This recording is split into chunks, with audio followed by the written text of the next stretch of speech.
Long queues up in Lancashire on the M55 tonight. The inside lane is closed off westbound, just off junction 1 north of Preston, and the scene of an accident causing queues back onto the M6. And on Merseyside on the M53 southbound, the motorway is partly blocked from junction 2 to 2A. That's the Morton Spur Upton stretch at the scene of an accident. In Derbyshire on the M1, the two inside lanes on that 4-lane stretch are closed northbound at junction 29A, the Markham Vale Bolsover exit. Recovery works underway after a lorry and a car collided. The queue is just after the tip shelf services. And in Nottinghamshire, the A1 is closed northbound southeast of Newark-on-Trent and the Claypole turn-off after a tractor overturned. And in Leicestershire, the A14 is closed off the M1 south of Lutterworth for a police investigation. That's the latest. You can stay up to date throughout the day by visiting our website, gbnews.com. It's the final week to see how you could be one of two big winners in our latest giveaway, as we have two prize bundles that have to be won. There's 2 lots of a totally tax-free £10,000 in cash. You'll also receive a brand new iPhone 16, along with £500 in shopping vouchers to spend at your favourite store. Hurry, lines close on the 7th of March. For another chance to win, text cash to 63232. One entry costs £2 plus one standard network rate message, or text bonus to 63232. 5 entries cost £5 plus one standard network rate message. Go to gbnews.com/win. Entries start from just £2. Call 0903 681 3232. Calls cost £2 plus your network access charge, or post your name and number to GB11 PO Box 8690 Derby DE1 9TT. UK only. Entrants must be 18 or over. Lines close at 6 p.m. on the 7th of March. Please check the closing time if listening or watching on demand. Good luck. Good Afternoon Britain isn't just about us. The wonderful thing about this programme is it's about everyone watching. It's an interactive programme. Well, there absolutely is something to see here, and we're going to be talking about it more. Whether it's breaking royal news, Will, please bring us up to date. or indeed a particularly punchy speech in the House of Commons, Very, very curious. we bring it to you live, and then we bring you live reaction as well. That's Good Afternoon Britain, weekdays from midday. Only on GB News, the People's Channel, Britain's news channel. Hello everyone, Patrick Christie's here with an exclusive opportunity just for you, our incredible GB News viewers. We're giving you the opportunity to win a VIP studio tour right here at GB News HQ. Plus, you'll also get to meet yours truly. It's easy to enter, just head to gbnews.com/community competition and follow the easy steps. Don't miss out, enter now, and I'll see you soon at GB News. Full T's and C's apply.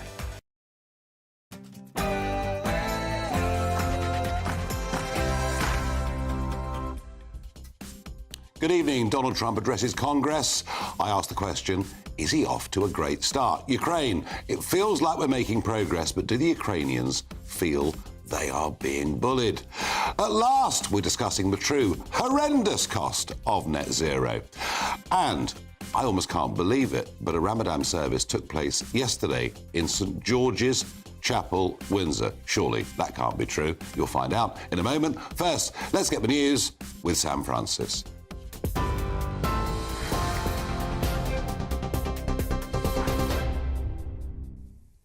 Nigel, thank you very much, and good evening to you. The top story tonight. Well, the Justice Secretary is calling for new sentencing guidelines to be reversed tonight, warning it risks two-tier justice. From April, judges will be advised to consider a defendant's ethnicity, culture or faith when deciding punishment, along with factors like age and pregnancy. Labour's Shabana Mahmood insists there will be no differential treatment before the law and says she's writing to the Sentencing Council to push for a reversal. Campaigners, meanwhile, have welcomed guidance urging courts to avoid jailing pregnant women. The Sentencing Council says tailored sentences do reduce reoffending and ensure fairness. Let's just bring you an update on a situation in Cumbria where a child has reportedly died after being hit by a car tonight on a sports pitch there. Emergency crews reportedly rushed to Kendal Rugby Club just before 5 o'clock, around 2 hours ago, where 2 children were sadly struck by a BMW. One child, we understand, didn't survive, another being treated by paramedics. We're also hearing that a man in his 40s has been arrested on suspicion of causing death by dangerous driving. Police say, though, at this stage they believe that it is an isolated incident with no links to terrorism. Any more developments we will bring to you. In other news tonight, the US has suspended intelligence sharing with Ukraine, adding to an existing pause in military support, in a move supported by Trump's national security advisor and the head of the CIA. But the freeze could end. Mike Waltz says President Trump may restore military aid if Ukraine and Russia agree to peace talks. Speaking to Fox News, Waltz said Trump would take a hard look at lifting the pause if negotiations move forward. And Donald Trump himself says he has received an important letter from Zelensky suggesting Ukraine is ready to negotiate as soon as possible. While addressing Congress last night, he claimed there are now strong signals Russia is also ready for peace. A woman has told a court she could have been abused by more than 200 men in Rochdale, but says there was that many it was hard to keep count. The complainant, known as Girl A, says she was targeted from the age of 13, with her number passed between abusers. 8 men, former market traders and taxi drivers, are accused of preying on her and another girl, allegedly plying them with drugs and alcohol. Jurors heard Girl A first spoke to police in 2015. Blaming herself at the time, but now realising she says she was just a kid who knew no different. The men deny all charges, including rape and indecent assault, and the trial continues this week. Police are launching an international appeal to trace more potential victims of serial rapist Zhenhao Zhao, one of the UK's most prolific predators. The Chinese PhD student has been convicted of attacking 10 women, but officers fear he may have drugged and assaulted more than 50 others in both the UK and in China. He targeted young Chinese women, luring them to his flat for drinks or study before drugging them. Zhao filmed the attacks and kept footage and sometimes his victims' belongings. And there you can see that is the suspect there on your screen. Well, billions in spending cuts, including to welfare, are expected in the Chancellor's spring statement later this month. The Treasury is submitting plans to the government's official forecaster today as concerns grow that Rachel Reeves' financial buffer has disappeared. Sources say the world has changed since October's budget, when the OBR suggested she has nearly £10 billion to spend. Those are the latest headlines for now. Another roundup from me in around an hour's time. Now, though, let's get straight back to Nigel. For the very latest GB News direct to your smartphone, sign up to News Alerts by scanning the QR code or go to gbnews.com/alerts.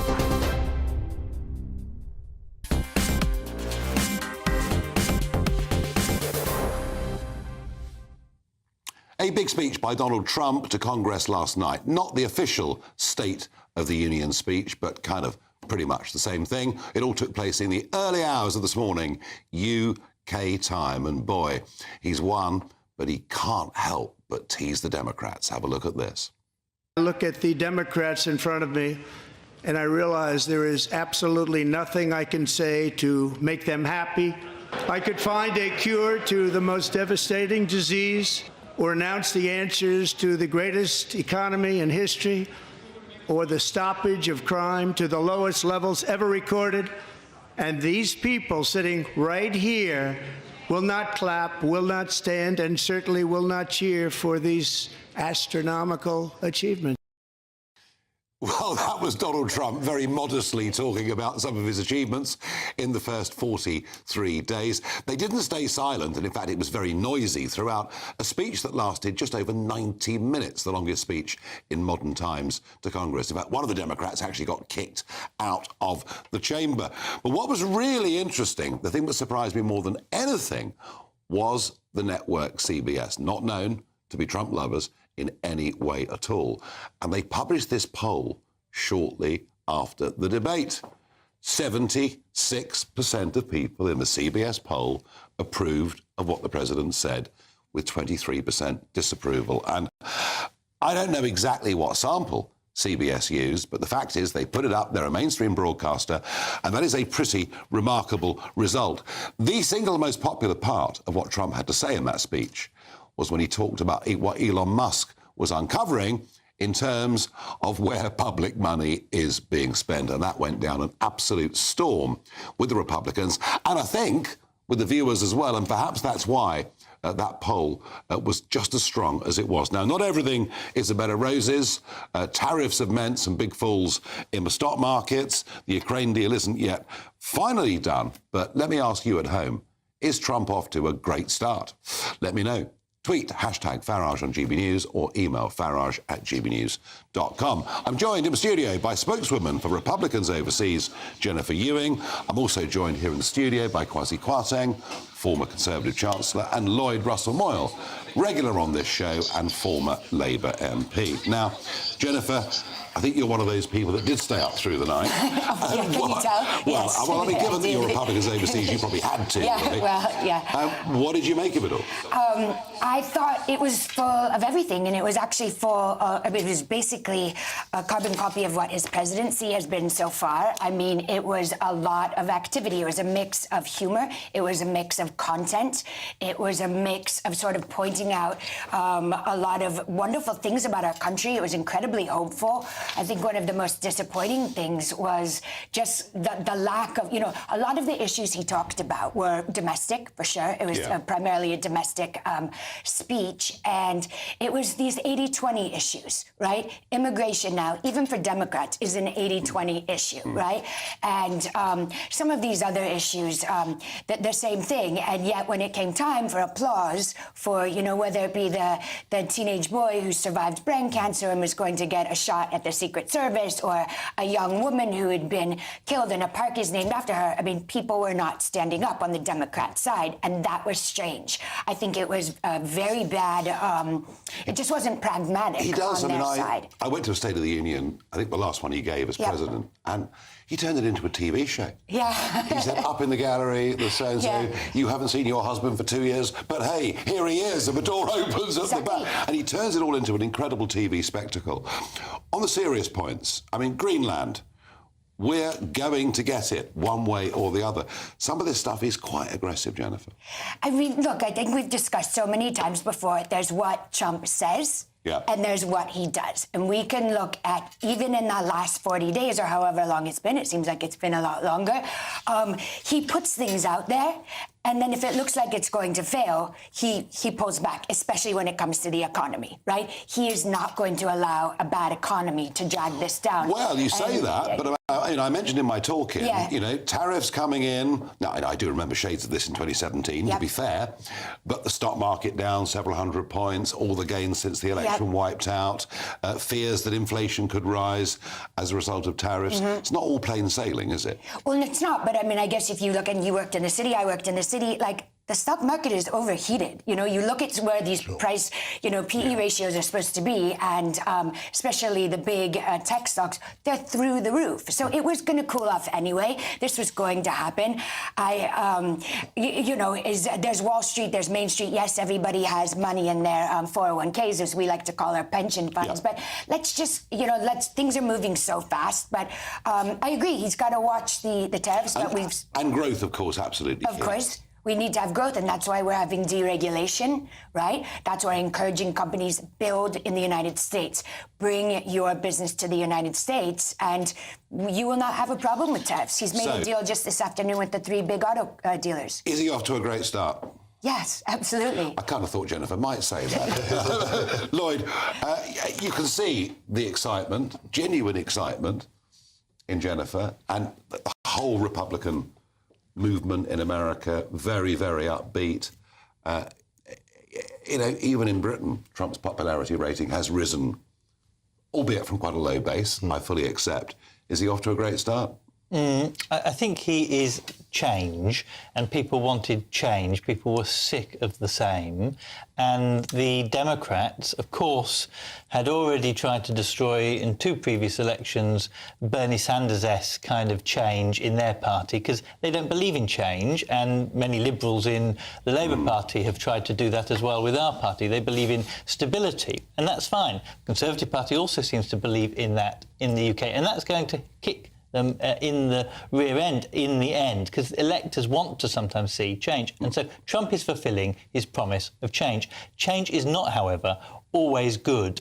And some of the chaos that we've seen around Zelensky in Ukraine, I don't think is good for the world order, but it might not be good for America either. If Europe was to get their act together and actually invest in a wartime economy, actually invest in building ammunitions here, move away from a reliance on American defence procurement, what you would actually see is a reduction in the American economy, a thriving of industrial base back in Europe, and Europe being able to defend itself. So yes, America wouldn't pay, but America also wouldn't get the big bucks. No, it's a good point. And Ursula von der Leyen from the European Commission has laid out this grand plan for 800 billion euros worth of expenditure. I mean, I'll believe it when I see it. I really will believe it when I see it. But it's very interesting.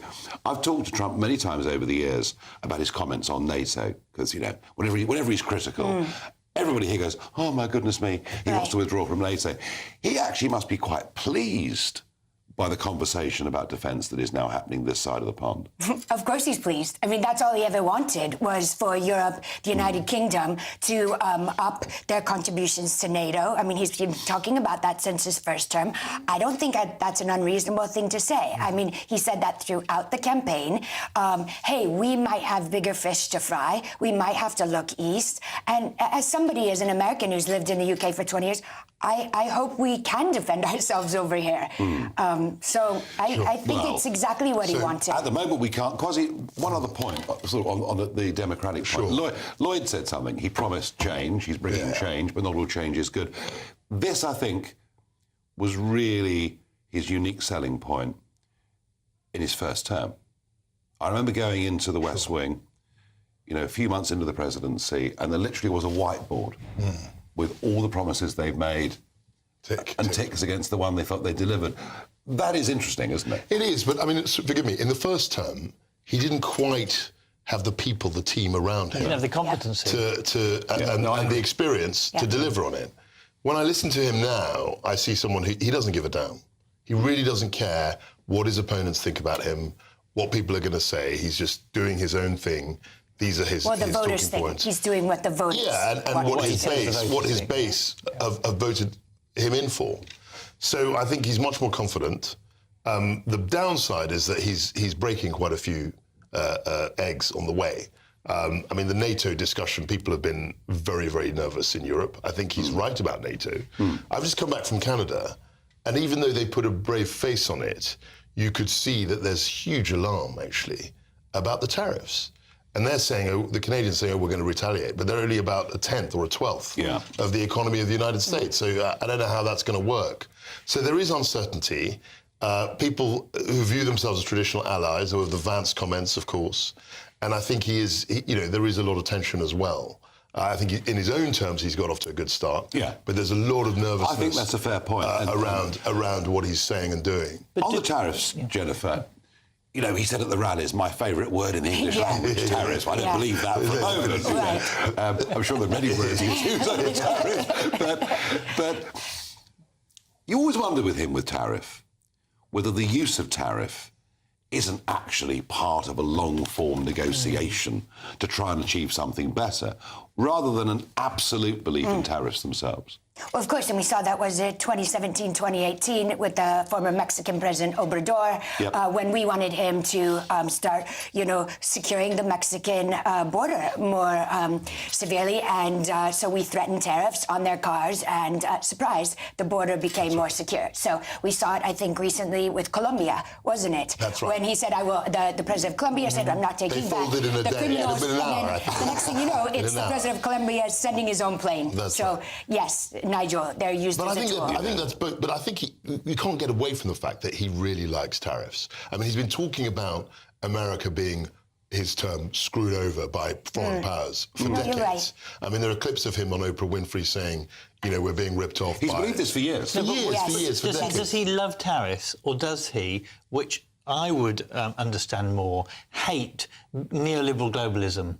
And neoliberal globalism has said this mantra that the only way to have growth is to basically export your cheap jobs and manufacturing jobs to the third world, or to whatever phrase is used nowadays, and to focus on excellence and high skill. But the problem is less than 50% of people in this country and large swathes of America don't go to university. So you can't just saying we've only got jobs for university graduates when you've got millions of people who need good jobs. And that's where manufacturing comes. But I think it's a bit of both. I think he is, at his core, he is an American nationalist. He sees American unashamedly. I mean, he says America first. That's what he's all about.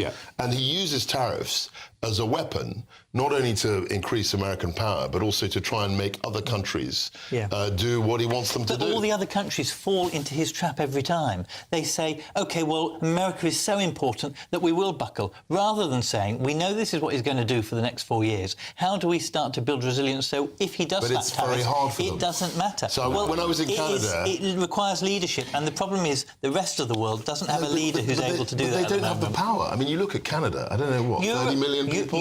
America's got 330 million. It's 11 to 1. Europe, Canada, Australia, New Zealand, the rest of the free market world could quite easily come together and develop proper trading strategies. They're incapable of doing it. We all know that. And it isn't going to happen in a month of Sundays. And Jennifer, thank you for coming in. And I'm pleased you're having such a happy time. Yeah. I really, really am.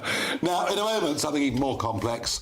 I'll be joined by a People's Deputy from Ukraine. We'll talk about the deal as it's shaping up, and do the Ukrainians feel bullied, or is there some sense of relief that maybe a ceasefire is not too far away?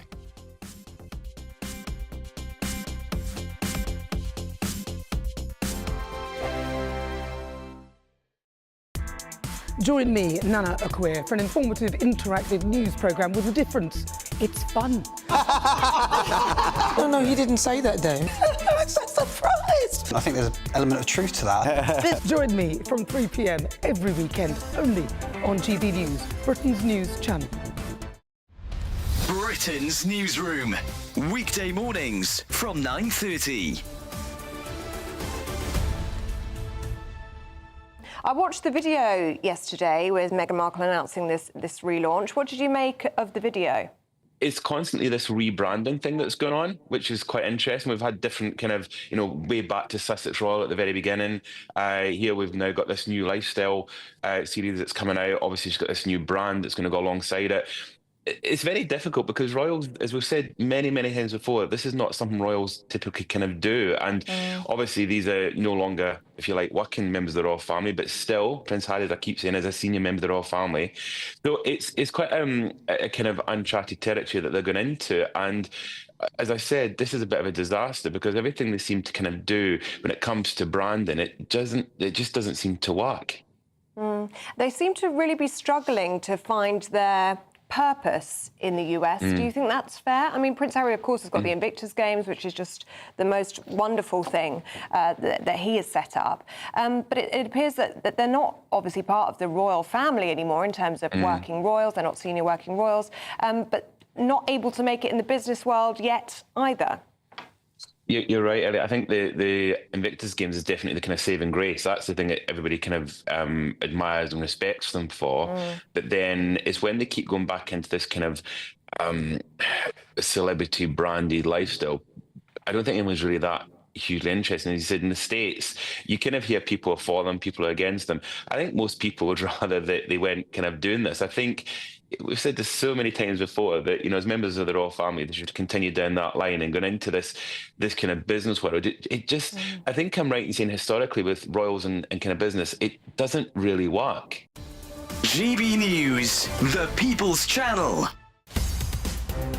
In the GB Newsroom, we bring you the news as it happens. With our team of dedicated journalists across the UK, we're ready to keep you up to date with what's happening every half an hour, every single day. Bulletins here on GB News, the People's Channel, Britain's news channel.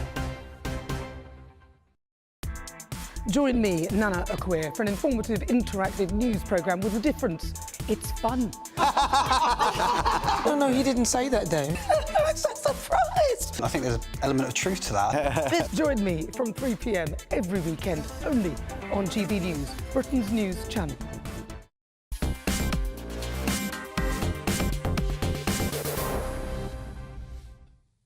Some of your thoughts from home. Is Trump off to a great start, was the question. Paul says, I'm no fan of Donald, but I tell you what, you have to take your hat off to the man. He's making serious moves.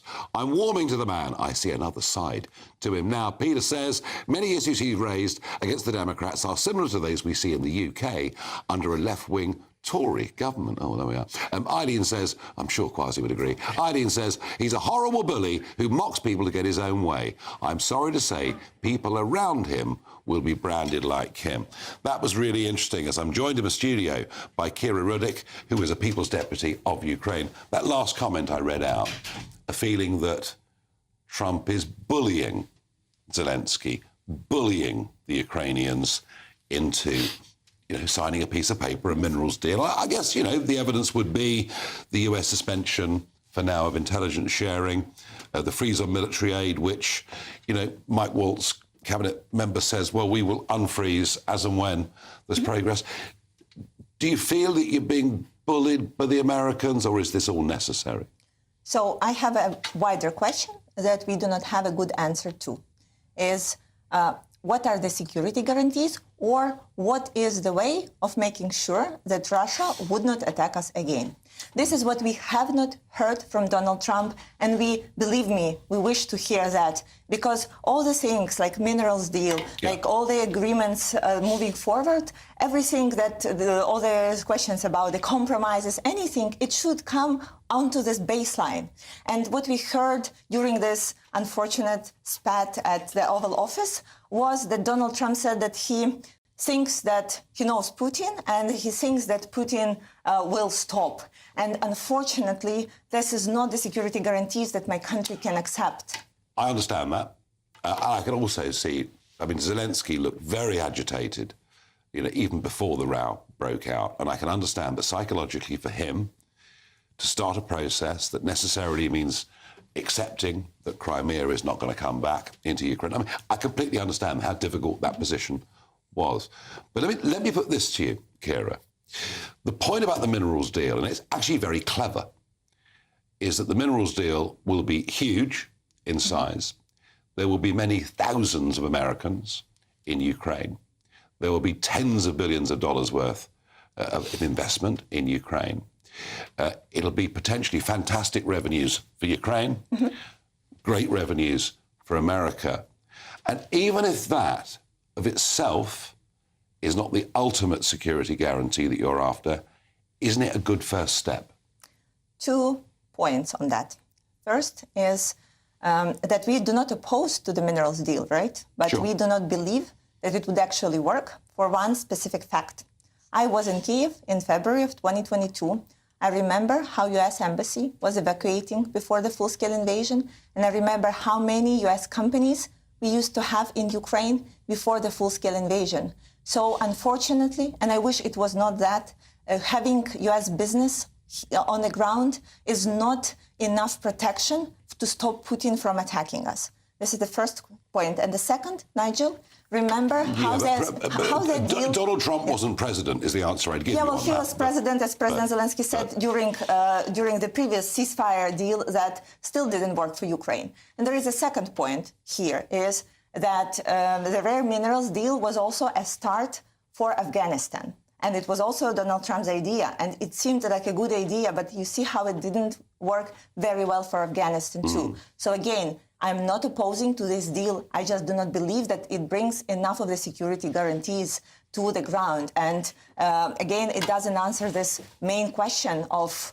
how would you bring Putin to the table. Right now, we only see the belief by Donald Trump, which I respect this belief, but we haven't seen on the ground a single fact to support that. So on the battlefield, there has not been any movement, and there has not been a day where attacks on Kyiv and other peaceful cities stopped, even during Munich Security Conference, even during the negotiations in Saudi Arabia. Isn't the real problem you've got is that Trump is reflecting a mood that is in America today, and you could actually equate it to the mid-1930s and the way they felt about getting involved with Europe, as Germany posed a great threat.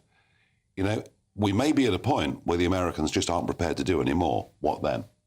So they were very clear that Europe needs to take responsibility on its own security. I think that's clear no matter what happens with Ukraine, So, and we understand that now we have all to work together to find a comprehensive plan on protecting the continent, right? Europe hasn't got the troops. Yeah, well, that's true. And right now, well, it needs to change its approach to so many things right now. After the United States said, like, well, we are not ready to do that anymore. And again, we in Ukraine, we have our plan to continue fighting. We had it. Really? We had it in 2022, Nigel, when we had no one behind our back. And right now we are in a much better situation. I mean, I would argue very strongly with the minerals deal that given the geography of where the where the mines are going to be, they'll be up pretty close to wherever the agreed border with Russia is. I would argue very strongly that with Trump in the White House, Putin wouldn't dare attack with this mineral deal. Wouldn't dare attack. I would argue. But I get your point. Kwasi, and I feel, obviously, I do feel for Kira, and you can see what she's saying and understand it. I just get the sense that American public opinion's had enough of this. I think they are very tired of, broadly, not just Ukraine, broadly, just the whole America thing. having to fight all these wars and all the rest of it. For me, personally, I mean, I was in cabinet when Putin did this crazy invasion, and we were summoned at 6 in the morning for an emergency cabinet meeting. And I don't think there was a single person in that room that didn't want Ukraine to succeed. And for me, I'm not a person who's against Trump. I mean, I support a lot of what he says.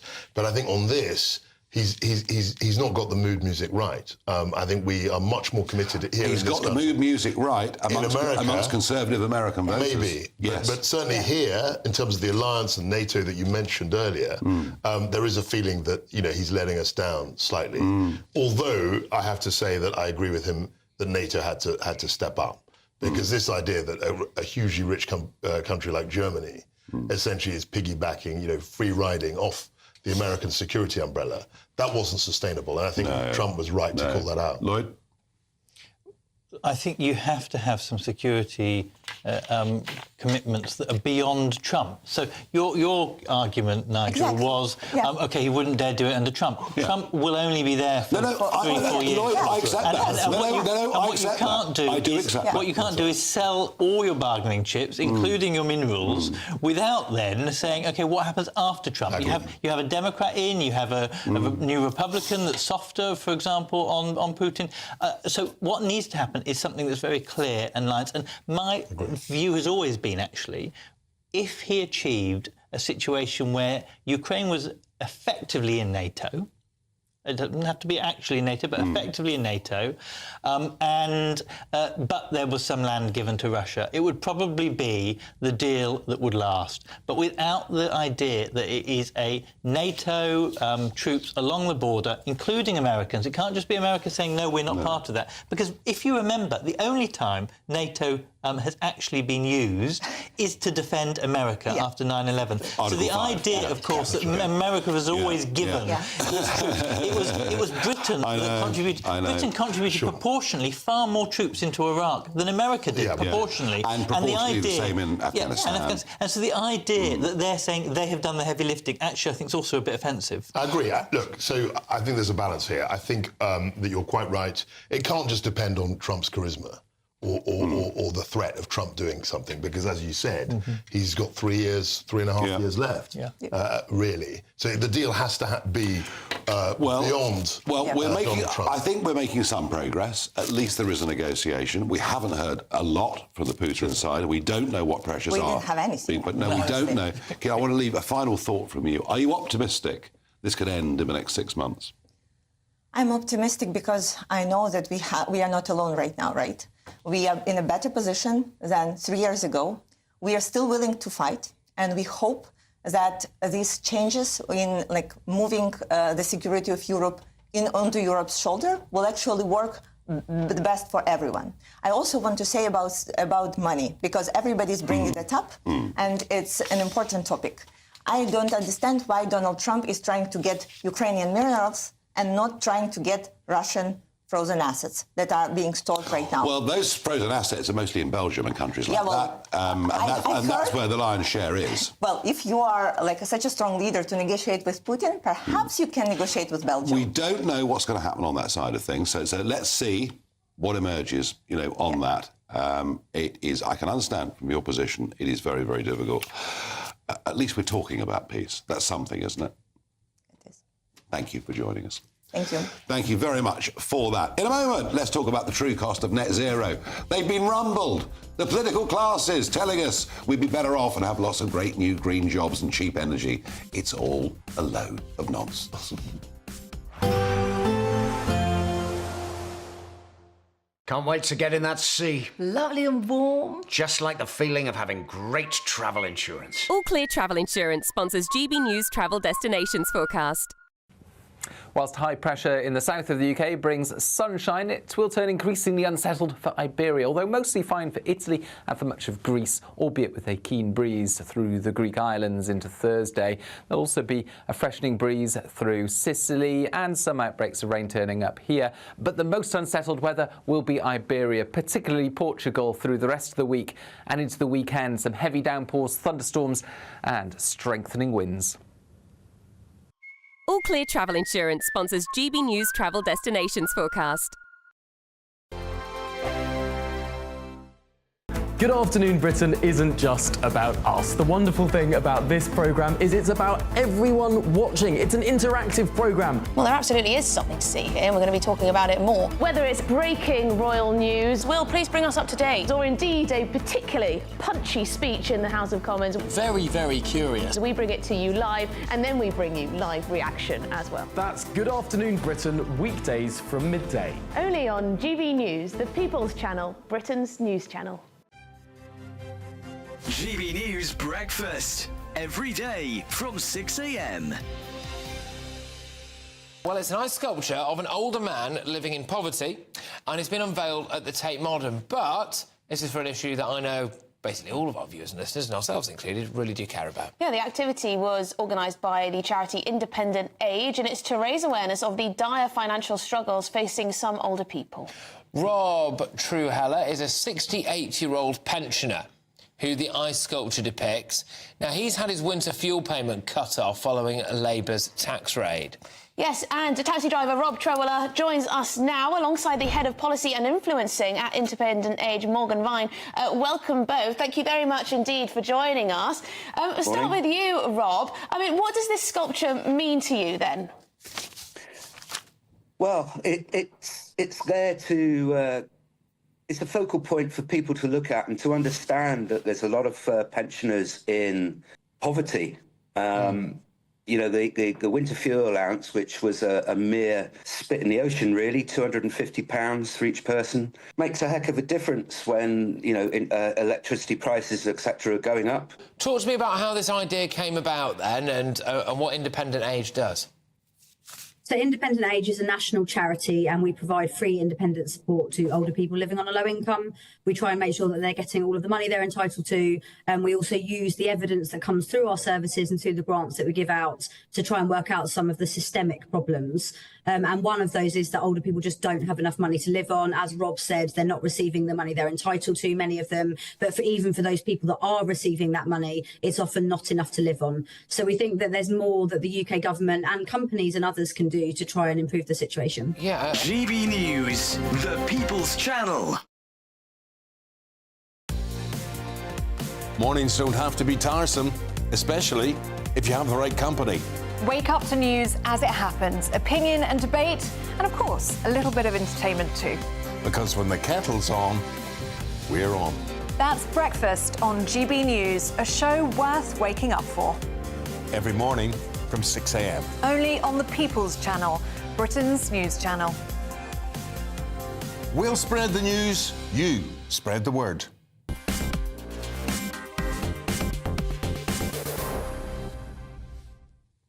So the influential Climate Change Committee have been at it this week, yes, telling us, stop eating so much meat, don't go on foreign holidays, and make sure you put very, very expensive heat pumps on the outside of your homes. But what is interesting is that I think for the first time ever, they're actually admitting the gigantic cost that it's going to be to this country of moving towards net zero. They even published this graph, which we're going to put on your screens. Now, look, no one knows whether the cost is going to be 100 billion, 300 billion, but it is going to be of an enormous magnitude. And what is absolutely without doubt is while some jobs are being created in renewable energy, A huge number of jobs are being lost in manufacturing. There is an industrial massacre going on in our country now. Donohoe McCarthy is a regular on this show from the Climate Media Coalition. Donohoe, the point is that we're at a minute, right now, we've just discussed Ukraine. The world situation is probably the most dangerous since we've been alive, potentially. We need a big uplift in defence spending. Can we afford to go on as a country that produces less than 1% of global carbon dioxide down a route that's costing us so much? Well, Nigel, as somebody who actually stands up for the defence of Britain, I actually agree with you. We do need to defend Britain. We need to defend Britain militarily, and we need to defend Britain from its environmental threats. Climate change, according to the UN, is the biggest environmental threat this country faces. We have to deal with both, and we can deal with both. And the interesting thing about it is, can we afford it, is the question I think that we're talking about tonight. Can we not afford it is the first answer. But the second point is the CBI wrote out a report last week. I wish you covered it on the programme.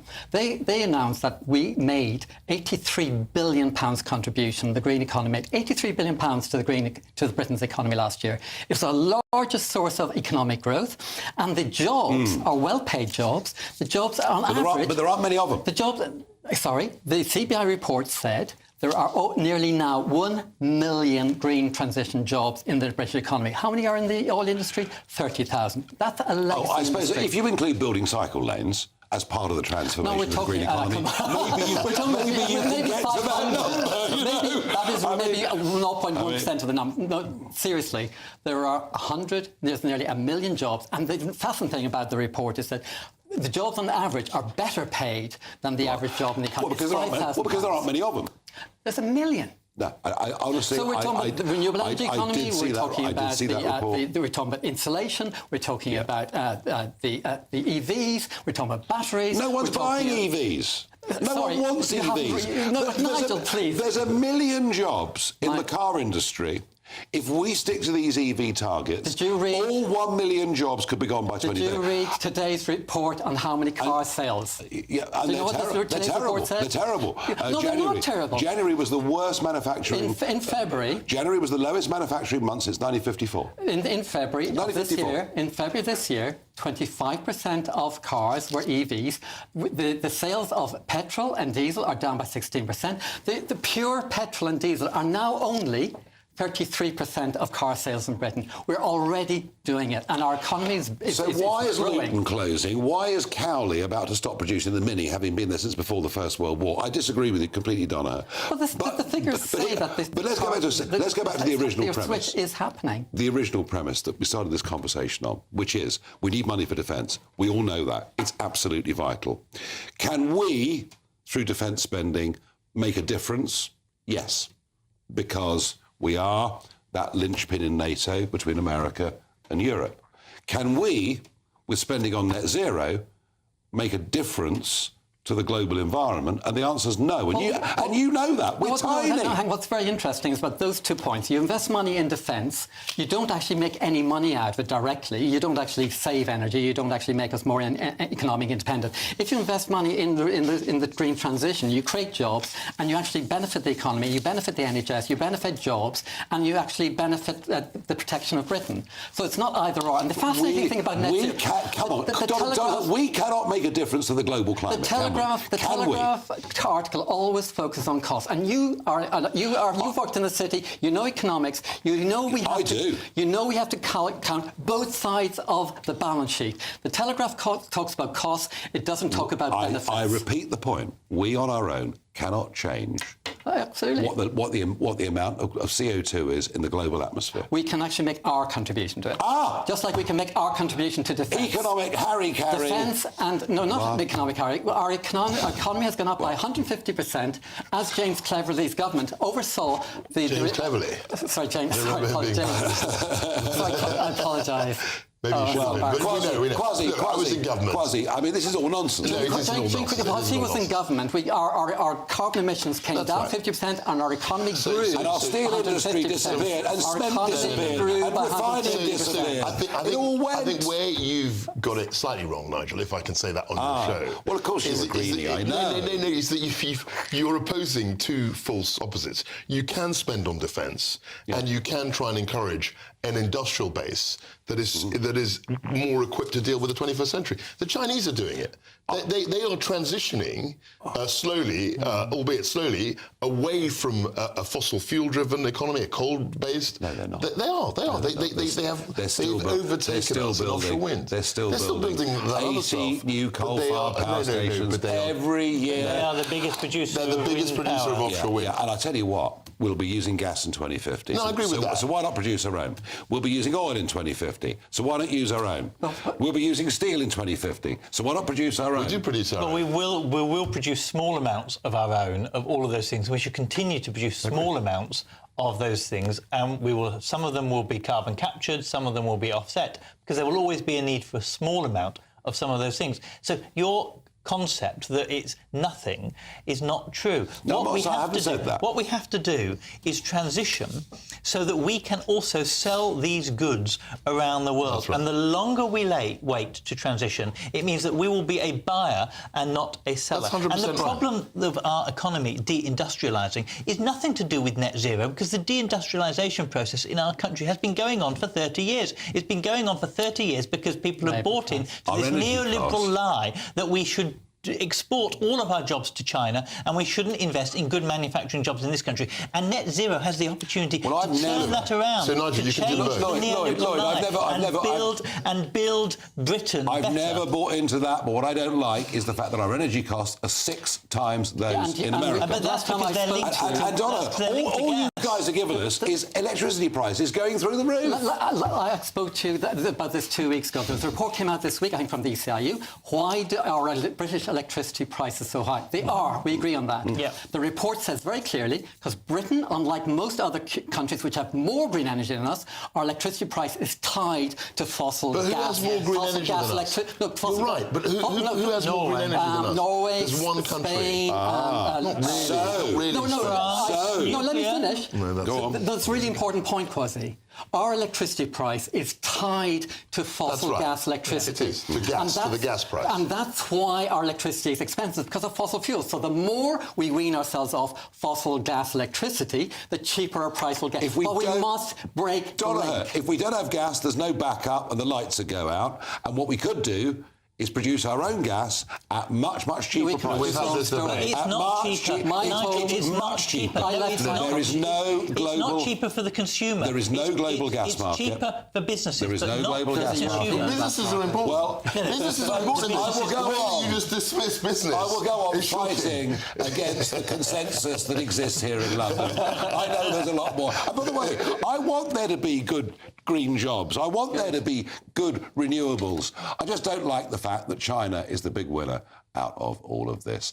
In a moment, let us talk about St George's Chapel, Windsor, where, unbelievably, on the eve of Lent, there was a Muslim Ramadan service. Is that really appropriate?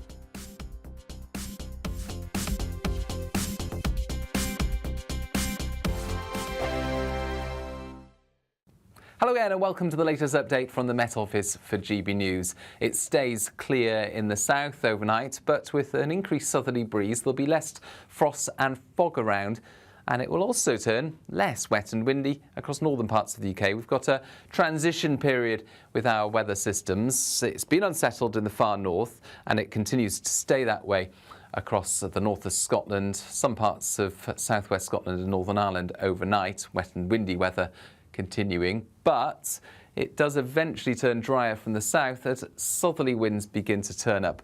Now, that increased southerly wind will prevent widespread frost and fog in the south, so a little less chilly first thing in parts of England and Wales, and most places We'll enjoy sunny skies during the morning. In fact, brighter skies are expected across central and southern Scotland with more cloud breaks about, but it continues to be wet and breezy in the far north of Scotland. Northern Ireland, a lot of cloud, but again here, something a little brighter is starting to emerge. For much of England and Wales, it's clear blue skies, but the first signs of a change on the way there for southwest England with a build of medium-level cloud.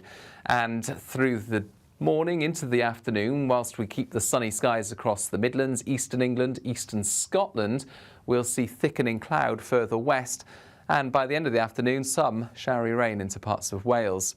Meanwhile, the rain pulls away from the north of Scotland, drier and brighter here, and feeling warmer everywhere, temperatures reaching 16 to 17 or even 18 Celsius in the east.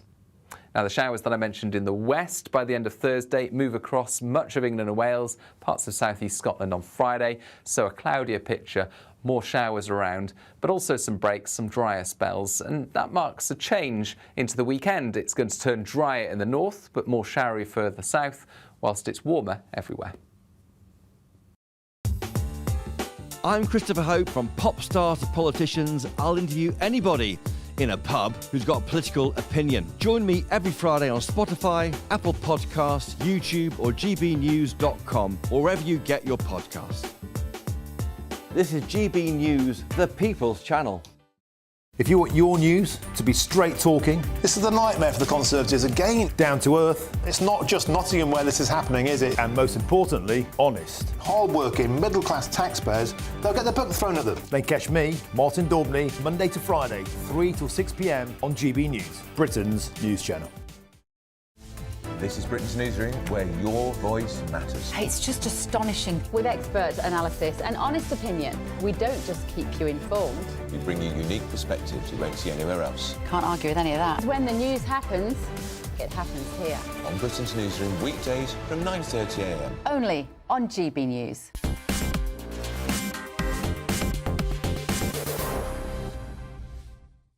I would not have thought that on the eve of Lent, that Ramadan would be celebrated in the St George's Chapel, Windsor. Remember the place where we saw, the final moments of the funeral service of Her Majesty the Queen. But that is exactly what happened. Let's show you a clip. Oh, well, maybe we're not going to show you a clip.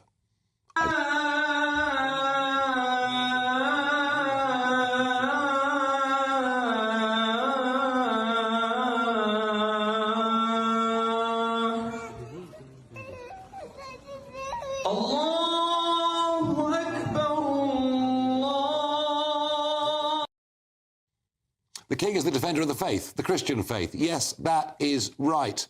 And also, I thought the Muslim religion believed that Jesus was a false god. I'm not quite sure what's going on here. Maybe Dr. Philip Kesley, Senior Fellow at the New Culture Forum, can help me. What on earth is going on? Hi, first of all, Nigel, it's great to speak to you. Yes, it's pretty shocking, isn't it? It feels as though all of a sudden, officially, it's the news now that Islam is the faith in Great Britain, and it leads, and Christianity, the Church of England, isn't taken seriously anymore, and it's extremely disturbing. We have to remember that the king is the supreme governor of the Church of England, and yet here we are with an iftar in Windsor Palace, and it's not just Windsor Palace. That's the key thing, Nigel. Okay, this is. I've written it down. It's a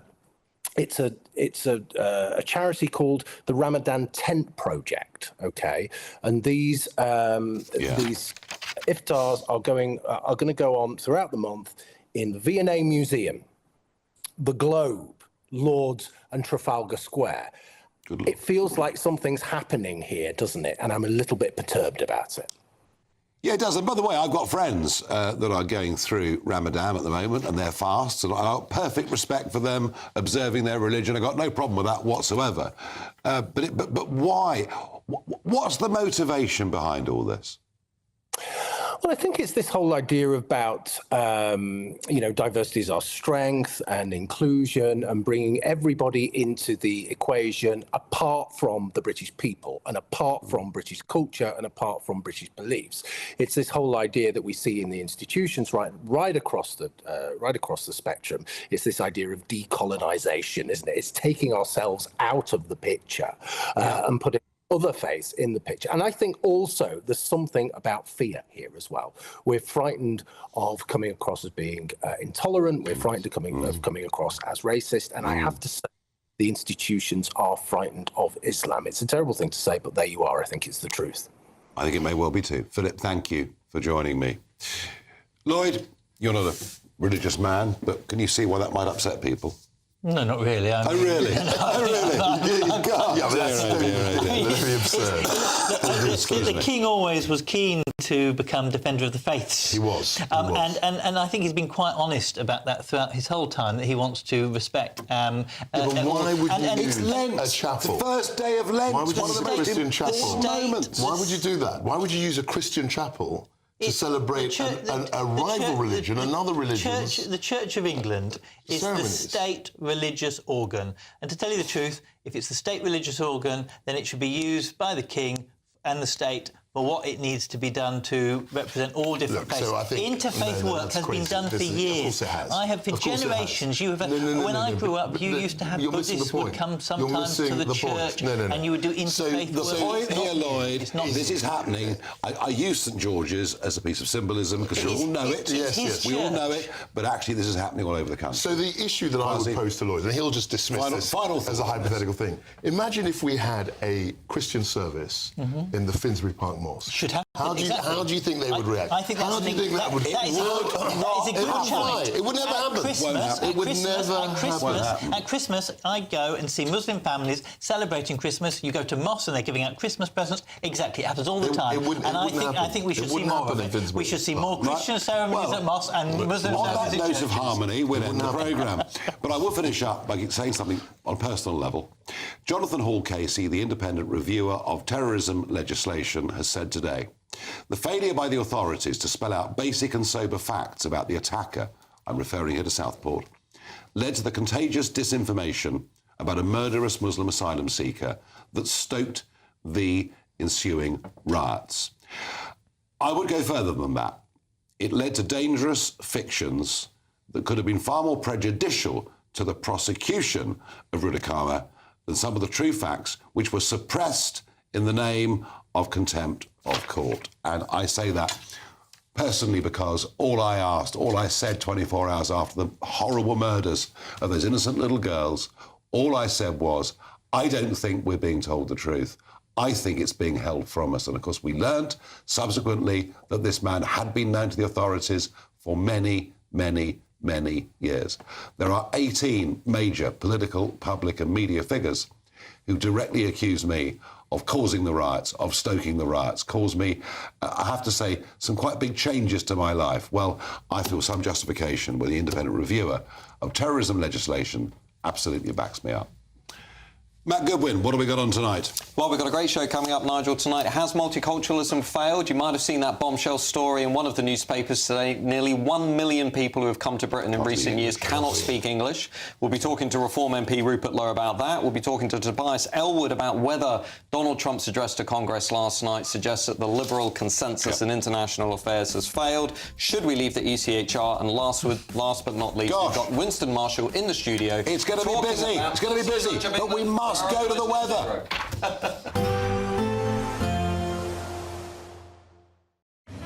Even though we'll see a cloudy start, it'll be a bright outlook for the rest of the day.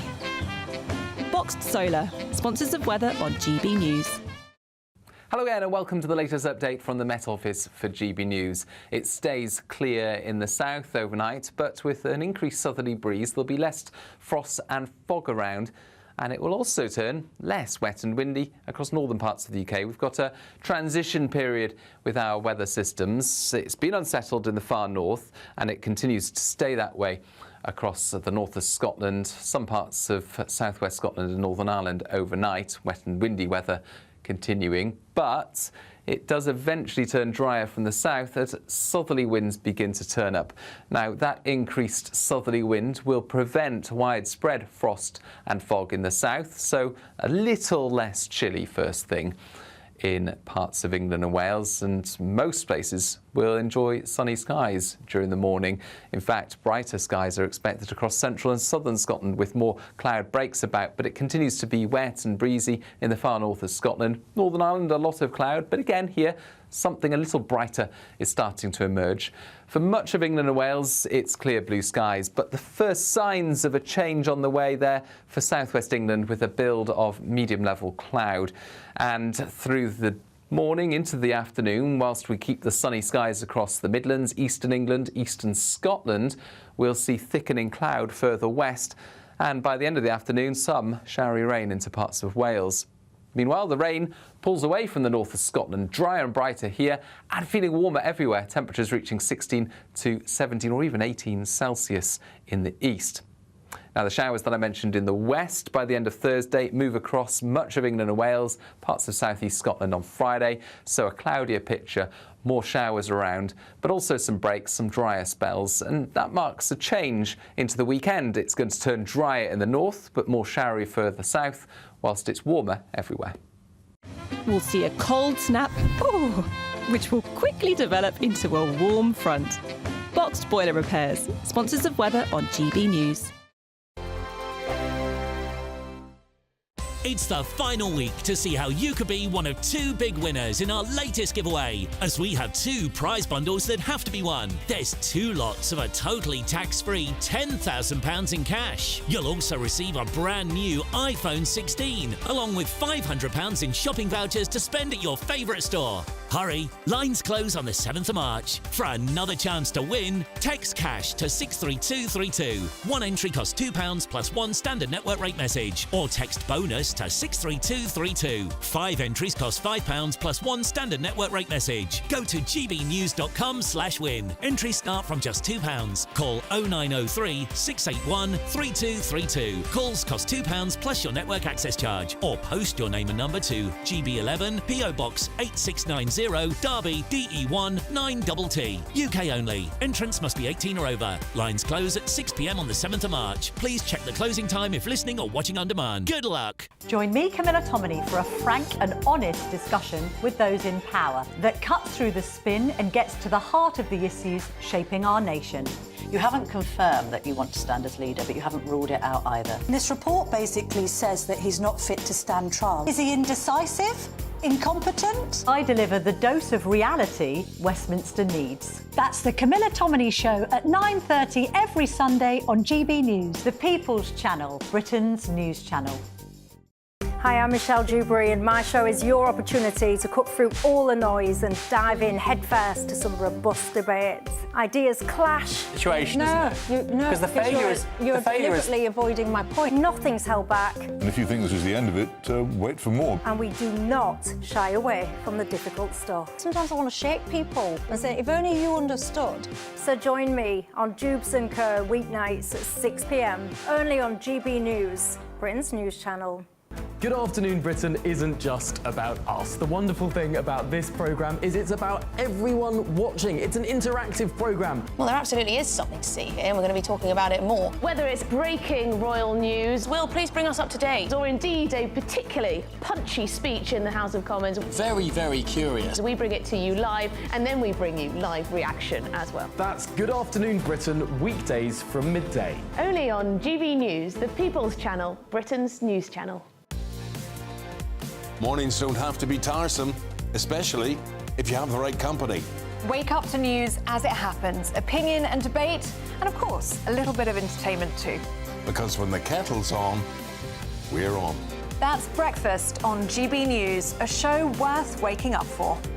Every morning from 6 a.m. Only on the People's Channel, Britain's news channel.